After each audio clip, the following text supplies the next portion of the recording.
বাংলা ছোট গল্পের ভাণ্ডারে আছে অজস্র রঙের অসংখ্য গল্প। তার থেকে কিছু ভিন্ন রঙের গল্প নিয়ে শুরু হচ্ছে এই গল্প পাঠের আসর। নাম স্বল্প গল্প। আজকের গল্প তথাগত মুখশ্রীটি। লেখক দিবাকর ভট্টাচার্য। আমি আছি, যেন আবার বলে উঠল সে, মন্দিরার দিকে তাকিয়ে, ঠিক আগের মতোই, এক দৃষ্টে। কারণ আবার ছবিটা বাইরে এলো, মন্দিরার বিছানার পাশে, মাথার ধারের টেবিলটার উপরে। 22 বছর বাদে, মাঝরাতে। আমি আছি, যেন এক দৃষ্টে মন্দিরার দিকে তাকিয়ে কথাগুলি বলেছিল সে। মন্দিরার শরীরে একটা তীব্র শীতল স্রোত বয়ে গিয়েছিল, যেন মুহূর্তের জন্য অবশ হয়ে গিয়েছিল তার সমস্ত দেহ। তখনই তার হাত থেকে পড়ে গিয়েছিল সেই ছবিটা। সঙ্গে সঙ্গে সেটিকে কুড়িয়ে নিয়ে খামে পুড়ে ফেলেছিল মন্দিরা, আর খামটা রেখে দিয়েছিল তার লোহার ট্রাঙ্কটার সমস্ত জিনিসপত্রের নিচে। তারপর ট্রাঙ্কটাকে ঠেলে ঢুকিয়ে দিয়েছিল খাটের নিচে একেবারে ভিতরের দিকে। এই সব কিছু যেন এক নিঃশ্বাসে করে ফেলে স্থির হয়ে বসেছিল মন্দিরা ওই ঘরের মেঝের কোণটিতে অনেকক্ষণ ধরে। রাত ক্রমশ গভীর হচ্ছিল। নিস্তব্ধতা ধীরে ধীরে জমাট বাঁধছিল মন্দিরাকে ঘিরে। মন্দিরা ভাবছিল, কি প্রয়োজন ছিল তার, কি প্রয়োজন ছিল এইভাবে এই ঘরের সব কিছু এত তন্ন তন্ন করে পরিষ্কার করার?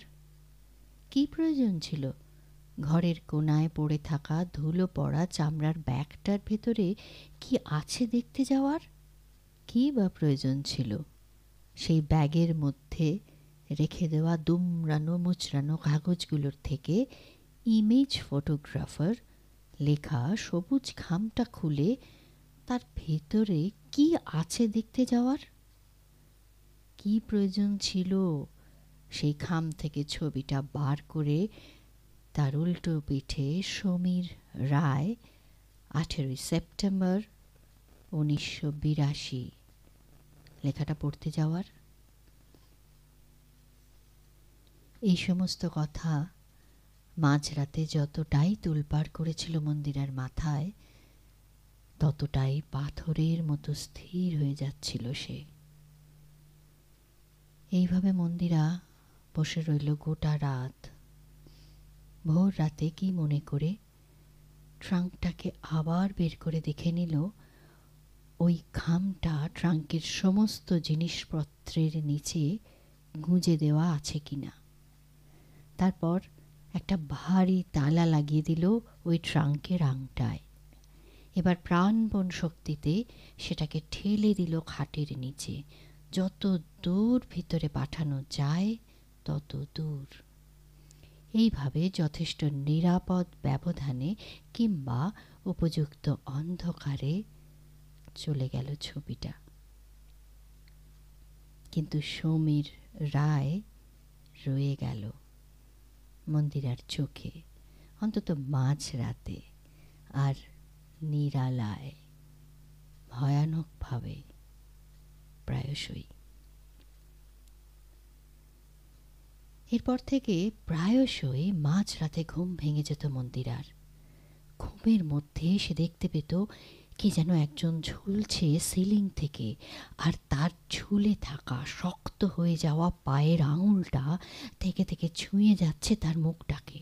সঙ্গে সঙ্গে ধর্মর করে উঠে বসত সে, ভয়ে ভয়ে তাকাতো সিলিংটার দিকে। না, অবশ্যই সেখানে কেউ ঝুলছে না। মন্দিরা চোখ নামিয়ে নিত, কিন্তু ফের চোখ মুছলেই দেখতে পেত এক মাথা কোঁকড়া চুল, টিকালো নাক, বড় বড় চোখে তাকিয়ে থাকা সেই ছবির মুখটিকে, যার তলায় মুক্তোর মতো অক্ষরে লেখা, সমীর রায়, 18ই সেপ্টেম্বর। তখনই মন্দিরার মনে হতো যেন কি মারাত্মকভাবে তার দিকে তাকিয়ে রয়েছে ওই সমীর রায়। বাকি রাতটা কিছুতেই ঘুম আসত না তার। 5 বছরের ঘুমন্ত শিশুপুত্রকে আঁকড়ে ধরে আকাশ পাতাল ভাবতে ভাবতে ভোর হয়ে যেত এক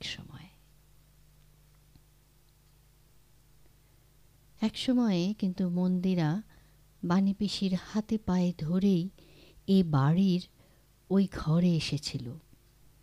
বাণী পিসি বলেছিলেন, আমার আপত্তি আছে, আর তার কারণ তো তোমায় খুলেই বললাম। মন্দিরা বলেছিল, আমার কোনো উপায় নেই, আমায় বাঁচতে হবে আমার ছেলেটার জন্য। বাণী পিসি বলেছিলেন, তা বলে এইভাবে তোমার কি কোনো ভয় ডর নেই? মন্দিরা বলেছিল, মানুষের চেয়ে ভয়ের আর কিছুই নেই। অনেক কষ্টে আজ বুঝেছি এ কথাটা। তারপর নিঃশব্দে চোখের জল ফেলে বলেছিল, এই বাচ্চাটার মুখ চেয়ে যদি। বাণী পিসি আর না বলেননি।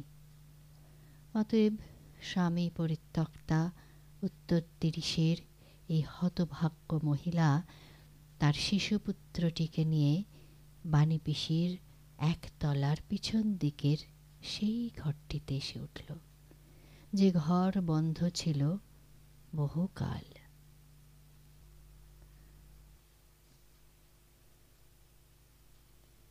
বহুকাল আগে ওই দিকটায়, মানে তুমি যেখানে আছো সেইখানে থাকতেন সুধীর বাবুরা। ওদের কোনো ছেলে পুলে ছিল না, তাই ওরা চলে যাওয়ার পর ওদের ভাইপো সমীর এসে উঠল ওইখানে। তোমার পিসমশাই তখন গত হয়েছেন। আমি আর আমার ছোট ছেলে এখানেই থাকি তখন, কারণ বড় ছেলে সেই সময়। বাণী পিসির কথার দীর্ঘসূত্রতায় ক্লান্ত হয়ে পড়েছিল মন্দিরা।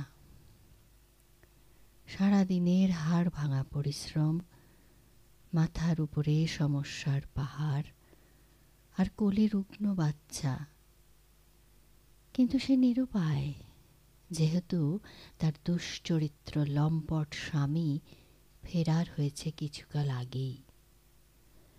শ্বশুরবাড়ির প্রত্যেকে যাকে ছিঁড়ে খেতে চায়, যার বাপের বাড়ি বলে কিছু নেই, যে বাপ মা মরা মেয়ের বড় হওয়া কলগ্রহের মতো তার মামার বাড়িতে, যারা বিয়ের নামে তাকে ঘাড় থেকে নামিয়েছে কোনো ক্রমে, সামান্য একটা চাকরির জোরেই যাকে শিশু সন্তান নিয়ে বেরিয়ে আসতে হয় শ্বশুরবাড়ি থেকে এক চিলতে ঘরের সন্ধানে, তাকে তো শুনতে হবেই তার আশ্রয়দাতার হাজার গল্প কথা।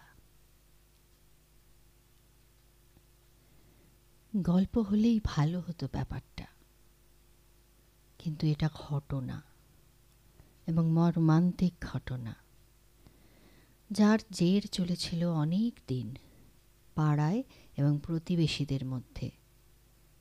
বাণী সেন ঘরটি বন্ধ করে রেখেছিলেন বহুদিন। শেষ পর্যন্ত বাধ্য হলেন খুলে দিতে মন্দিরার জন্য। সে ঘরে প্রায় 5 বছর বাস করেছিল সমু, অর্থাৎ সুধীর বাবুর ভাইপো সমীর। যে ঘরে সে রাতের পর রাত জেগে ছবি আঁকত, কবিতা লিখত, গুনগুন করে গাইত রবীন্দ্রসঙ্গীত, আর মাঝে মাঝে চুপচাপ বসে থাকত একটা ছোট্ট টেবিল ল্যাম্প জ্বালিয়ে ঘণ্টার পর ঘণ্টা। সেই ঘরেই কোনো এক মহালয়ার সকালে সিলিং ফ্যান থেকে গলায় দড়ি বেঁধে মরে কাঠ হয়ে চলছিল সে। আর এই ঘরেই বিছানা তক্তপোষ পাতল মন্দিরা তার 5 বছরের সন্তানকে কোলে নিয়ে কোনো এক রবিবারের সকালে, আরেক আশ্বিনের সকালে। আশ্বিনে মন্দিরার 1 বছর পেরিয়ে গিয়েছিল ওই ঘরে। অসম্ভব মনের জোরে মন্দিরা সরিয়ে রেখেছিল তার সমস্ত আতঙ্ক।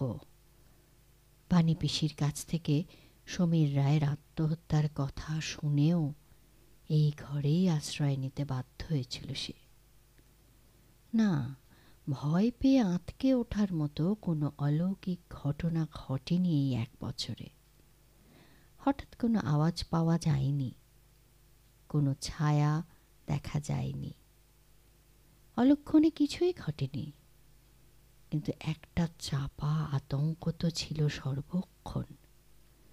তাছাড়া বাচ্চাটার কোনো বোধ হয়নি, সেটাও রক্ষে।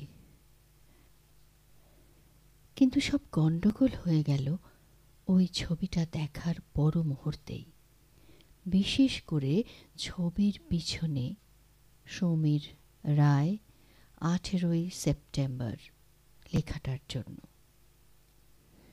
18ই সেপ্টেম্বর 1982। তাহলে তো বাণী পিসির কথা অনুযায়ী এর কয়েকদিন পরেই গলায় দড়ি দিয়েছিল ছেলেটা। তাহলে তো এই ছবিটা তার আত্মহত্যা ঠিক কিছুদিন আগেকার। তাহলে এইরকম এক রাশ প্রশ্ন ধপ ধপ করে জ্বলে উঠেছিল মন্দিরার মনে। আর তারপরেই সমীর রায়ের ছবিটার দিকে তাকিয়ে যেন সমস্ত রক্ত হিম হয়ে গিয়েছিল তার। মনে হয়েছিল ওই সমীর রায় যেন একটা অদ্ভুত দৃষ্টিতে তাকিয়ে আছে তার দিকে। কোনো ক্রমে ছবিটাকে ট্রাঙ্কের ভেতরে ঢুকিয়ে ওই দৃষ্টির থেকে দূরে চলে যেতে চেয়েছিল মন্দিরা। এতকাল যা চাক্ষুষ ছিল না, তা মাঝ রাতে এইভাবে মুখোমুখি এসে মন্দিরার মনের অন্ধকারে যে সাপটিকে ছেড়ে দিল, তার নাম আতঙ্ক। এই আতঙ্ক নিয়েই দিন কাটতে শুরু করলো মন্দিরার। কিন্তু বাস্তব যাকে প্রতি মুহূর্তে একের পর এক সংকটের উপর আছাড় মারে, কল্পিত আতঙ্ক তার থেকে অজান্তেই দূরে চলে যেতে বাধ্য হয়। তাই সমীর রায়ের ওই ছবি, ওই মুখ, ওই দৃষ্টি বাস্তবের ঢেউয়ে অনেক দূরে চলে গেল মন্দিরার মন থেকে। কিভাবে দিনগুলি, মাসগুলি বছরে গড়িয়ে গিয়ে 20টা বছর পার করে দিল, তা যেন টেরই পেল না মন্দিরা। তাই সেই ছবিটার কথা সময়ের এক পুরো ধুলোর নিচে চলে গেল, যাকে আমরা বিস্মৃতি বলে থাকি। সময়ের আর এক হিসেবে মন্দিরা আজ একা হয়েও একা নয়। তার সেদিনের 5 বছরের শিশু সন্তান আজ 25 বছরের প্রখর যুবক হয়ে বিরাট চাকরি সূত্রে রাজস্থানে। আর সেদিনের সহায় সম্বলহীন মধ্য যৌবনের মেয়েটি আজ পুত্রের সাফল্যে এক উজ্জ্বল প্রৌঢ়া। যদিও ওই বাড়িতেই আছে সে, কেবল ওই বাণী পিসির জন্য। বাণী পিসি অতি বৃদ্ধা হয়েছেন। এখন তিনিই যেন এক সহায় সম্বলহীন মানুষ, ফলত মন্দিরার উপর অতি নির্ভরশীল। সুখ স্বাচ্ছন্দ্য আর আসন্ন সৌভাগ্যের আলো যেন মন্দিরাকে ঘিরে আছে সর্বক্ষণ। তাই মন্দিরা আজ একা হয়েও একা নয়। এখন মন্দিরা প্রায়শই ক্যালেন্ডারের পাতা উল্টাচ্ছে আর অক্টোবর মাসের পাতাটা বারবার দেখছে। কারণ ছেলে আসার কথা অষ্টমীতে, অর্থাৎ 9ই অক্টোবর। তার মানে এখনো 19 দিন বাকি। তারপরেই আসবে তার বহু কাঙ্ক্ষিত সুখের সময়টি। আর তার মাঝে 2টো শনিবার। এই শনিবারগুলির অপেক্ষায় থাকে মন্দিরা, কারণ ছেলের ফোন আসে প্রতি শনিবার রাতে। আজও সেই শনিবারের রাত। অতএব মন্দিরা ঠায় বসে আছে রাতের খাওয়া সেরে টেলিফোনটির পাশে, দেয়াল ঘড়িটার সামনে। ঘড়ির কাঁটা হিসেব মতো এগিয়ে চলল। যথাসময় ফোনও এলো। মন্দিরা জানল যে তার ছেলে এবারে আসতে পারছে না, এবং তা অনির্দিষ্ট কালের জন্য। কারণ তার এই চাকরিতে এখন বিরাট দায়িত্ব, তার হাতে এখন প্রচণ্ড কাজের বোঝা। তাই তার উপরওয়ালারা বলেছেন ইত্যাদি ইত্যাদি। ফোন কলটি দীর্ঘায়িত হলো না। মন্দিরা যখন ফোনটা রাখল তখন রাত 11টা। গোটা রাত মন্দিরা পাথরের মূর্তির মতো বসে রইল টেবিলটার পাশে। পরদিন সকালে কি মনে করে কে জানে মন্দিরা ঘর পরিষ্কার করতে বসল। সমস্ত পুরনো তাক, আলমারি, সুটকেস, ট্রাঙ্ক এসব গোছাতে শুরু করলো একে একে। সে এক এলাহি কাণ্ড। তার ছেলের ছোট্টবেলার জামা প্যান্ট, বই খাতা, খেলার সরঞ্জাম সব ছড়িয়ে পড়ল চতুর্দিকে। কেমন যেন আনমনে সে ছুঁয়ে ছুঁয়ে দেখতে লাগল তার সন্তানের শৈশবকালের জিনিসপত্রগুলি। দরকারি অদরকারি কাগজপত্র সব একাকার হয়ে গেল। মন্দিরা যেন এক ঘোরের মধ্যে তৈরি করতে লাগল এসব অজস্র জিনিসের স্তূপ। এবং এরই মাঝে বেরিয়ে এলো হলুদ হয়ে যাওয়া একটি খাম, যার উপর লেখা ইমেজ ফটোগ্রাফার। মন্দিরা সেই একই রকম অন্যমনস্কতায় খামটি খুলল। তারপর আস্তে করে বের করে আনলো খামের ভিতরকার জিনিসটাকে। তারপর সেটিকে হাতে নিয়ে দেখতে থাকলো আনমনে। একটি ছেলের মুখ,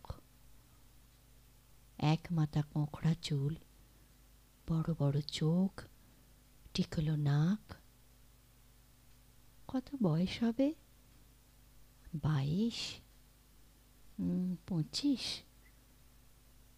যেন এক দৃষ্টে তাকিয়ে রয়েছে মন্দিরার দিকে।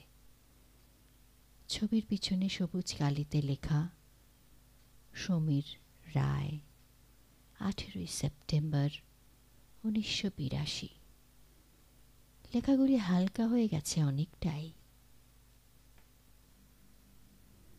অনেকক্ষণ কেটে গেল মন্দিরার ওই ছবিটাকে হাতে নিয়ে, কিন্তু না, শরীরে কোনো আতঙ্কের বিদ্যুৎ স্পর্শ নয়, কোনো ভয়ের শীতল স্রোত নয়, হৃদযন্ত্রে কোনো অশ্বক্ষরের প্রবল ধাক্কা নয়।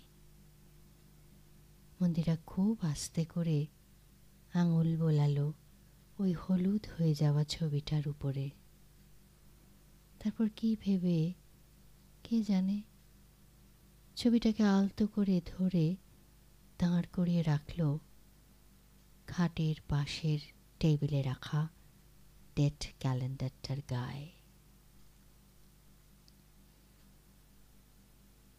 এরপর রাতে মন্দিরা তার ক্লান্ত দেহটাকে একসময় নিয়ে ফেলে দিল ওই বিছানার উপরে। সারাদিনের জমা হওয়া সমস্ত কষ্ট ক্লেদ ডুবে গেল ঘুমের গাঢ় অন্ধকারে। আর সেই সময় ওই ঘরের নিজস্ব আধারে আমি আছি কথাগুলি অব্যক্ত রেখে মন্দিরার মাথার কাছে স্থির হয়ে রইল ওই তথাগত মুখশ্রীটি।